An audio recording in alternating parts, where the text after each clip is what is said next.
Okay, so we are going to be doing a project for this quarter, and our project is called Starting Your Own Restaurant in Japan. Right here, this is the entry document for the project. So I'm going to read this off to you, and then I'm going to explain what you have to do for the project. So what it says, you and your classmates have been toying with the idea of opening a restaurant for a long time, and as luck would have it, you found an investor in Japan. By yourself, you'll decide what food you will serve, where the restaurant will be, and the name of your restaurant. You must appeal to the taste of the community, Japan, and work with the space provided. Your first responsibility for designing your restaurant is to research and compile a list of meals. You're also charged with design and creation of an actual menu, like the one you would get after being seated. In your menu, you should include breakfast, lunch, dinner, desserts, and drinks.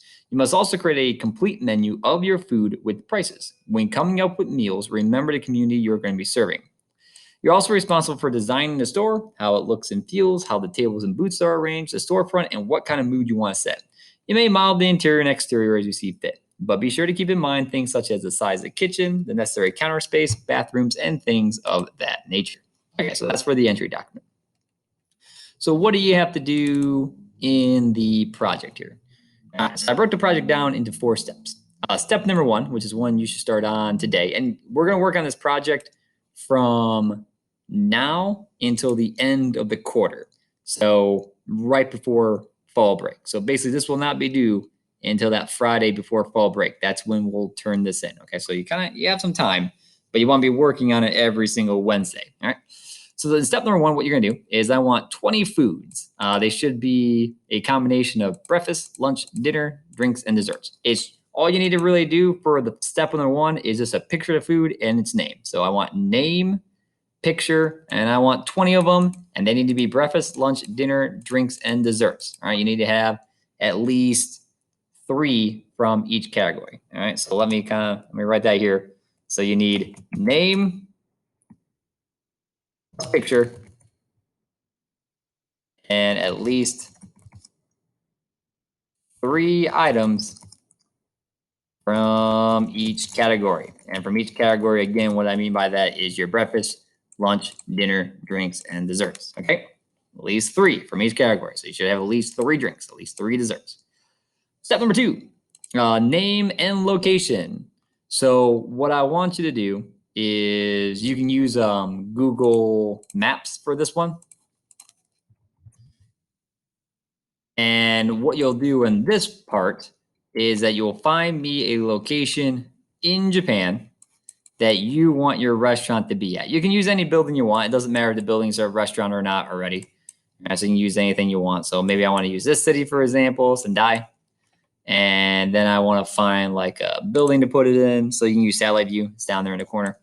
So you just look for a place. You're like, oh, hey, that shall be my restaurant right there. Okay. And that's what you can use.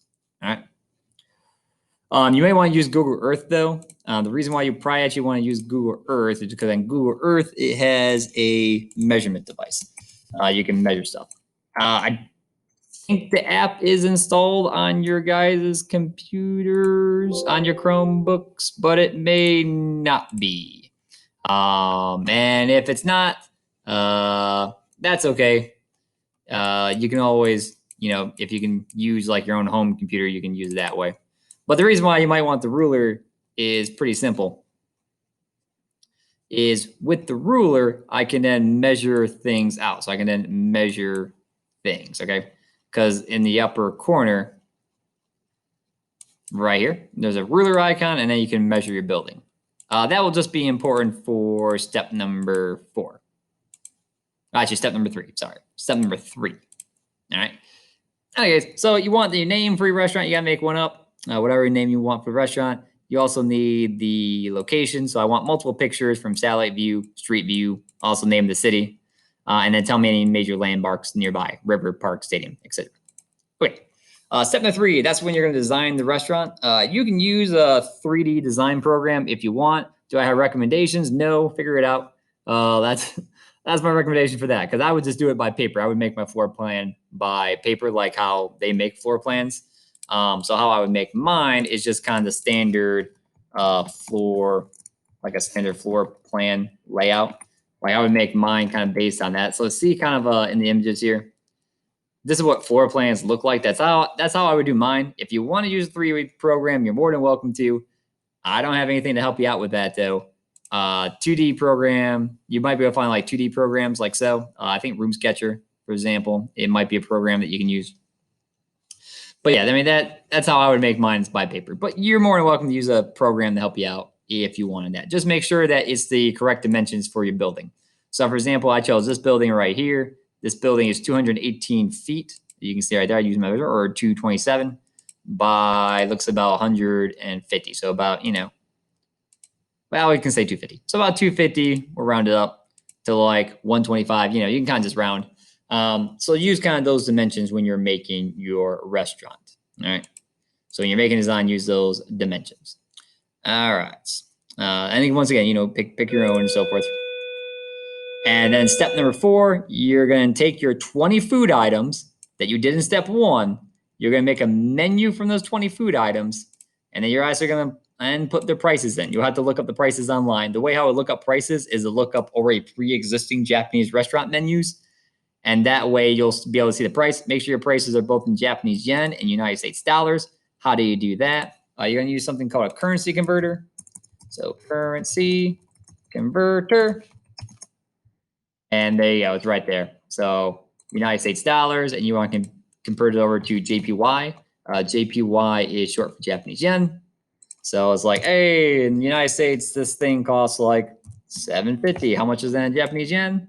$7.90. There is no decimal markers in Japanese yen, so it'll just be $7.91. Okay, so just so you know that. All right, I think that's all the directions for the project.